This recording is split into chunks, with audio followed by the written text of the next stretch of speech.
Hey guys, so I got some requests on how to on uh, for me to make a video tutorial on how to make a Nano Jolt. So this video is going to be how to make uh, how to turn this into this. So some things that you're going to need are obviously your CPVC coupler, a hacksaw, Dremel, and um, super glue, and obviously some uh, CPVC. So the first step, you're going to want to take all of this apart. So I'm going to go do that right now. All right. After you've gotten that, after you've taken out the plunger assembly, um, you're going to want to take out the trigger. So how you do that is there's a little pin right here, and all you do is push that out with like a screwdriver or something. Once you've removed the pin from the hole, the trigger should pop right out, and you're going to want to put the pin, trigger, and plunger assembly somewhere where you won't lose them because right now we're going to just work on minimizing the shell. So what you're going to want to do is cut the barrel off and the trigger guard. So I'm going to go do that right now and show you the finished product. Alright, before I cut the shell, I just wanted to show you where I'm going to be cutting. So you're going to want to cut right there and um, right, right here. You're going to want to cut parallel to this part of the shell. As you can see, there's this kind of beveled down portion of the shell, and it goes in sort of that direction, so you're going to want to cut parallel to that. Once you've got your shell all cut, you should be left with something like this. I accidentally cut a little crooked, and the barrel and the trigger guard you can just throw away.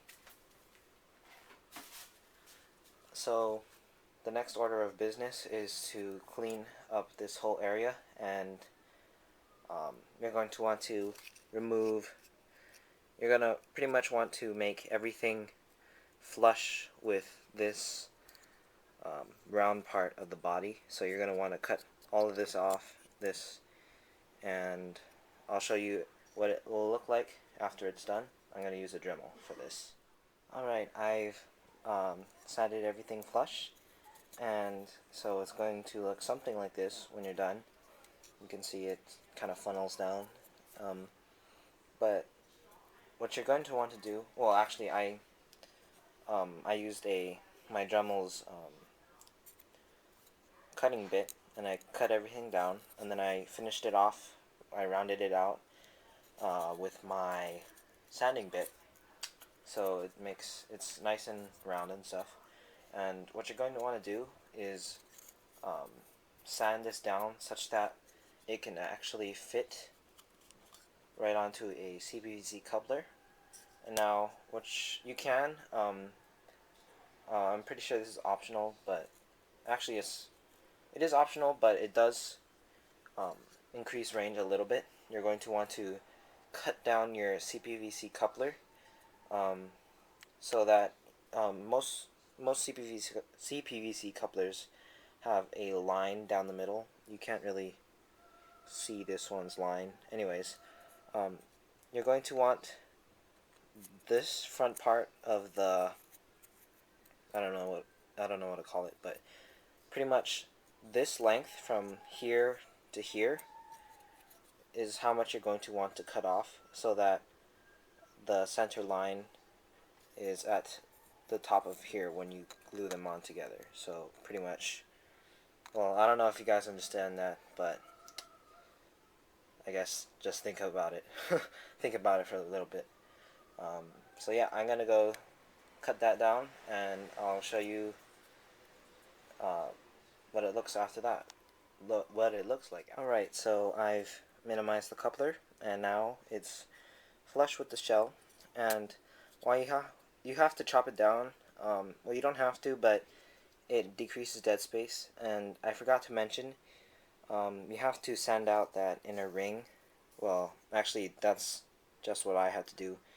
But another thing that isn't mentioned in, well, I don't think it's mentioned in Revision 5's write-up is I actually beveled out this inside right here so that it is the same, I guess, slope as this part right here, so that when they meet, it is almost perfect, but it's very flush. So yeah, and if you sounded everything correct, it should be, the coupler should slide on and it should be nice and straight. And so you can pretty much just glue this on right now and you should be good. But I'm gonna just set this aside,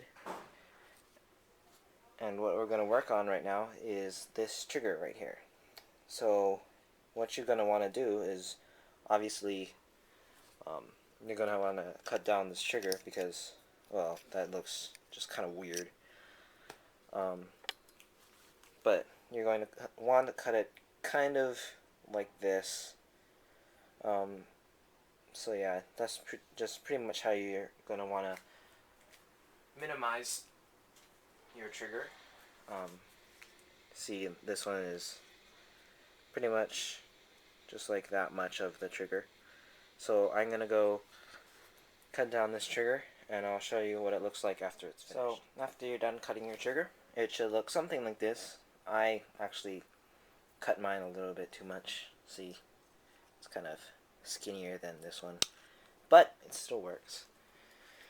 So after you cut down your trigger, you're gonna just kind of look at this and be like, wow, that looks kind of weird. And so what you're gonna want to do, well, you don't really have to, but it's kind of more of a comfort thing, is cut all these ridges off and sand them down so it's nice and comfy like this one. This is, I sanded it down with, I have this electric kind of sander thing, and I just went at it, and it's really comfy and really smooth. So you're just gonna wanna cut it down just kind of like that, and then just sand it down afterwards with sandpaper or a file or whatever you have. So I'm going to do that and show you what it looks like. Alright, so once you've cut down your handle and you've glued on your coupler, you should be left with something like this. Pretty much done. All you have to do is obviously add a CPVC barrel like this one.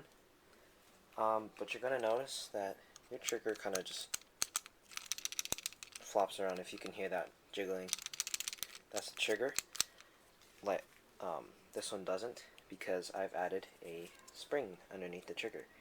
And like you've seen in my last video, or not last video but past video, annotation, I'll put a link right here and in the description box how I did the spring on the trigger. So I'm going to just do that right now and show you the finished product. Alright, so once you've added your barrel and added your trigger spring, you're done with your Nano Jolt, or inline, whatever you want to call it. So this has been a tutorial on how to make your own Nano Jolt. So hope you enjoyed. Hope it was informative.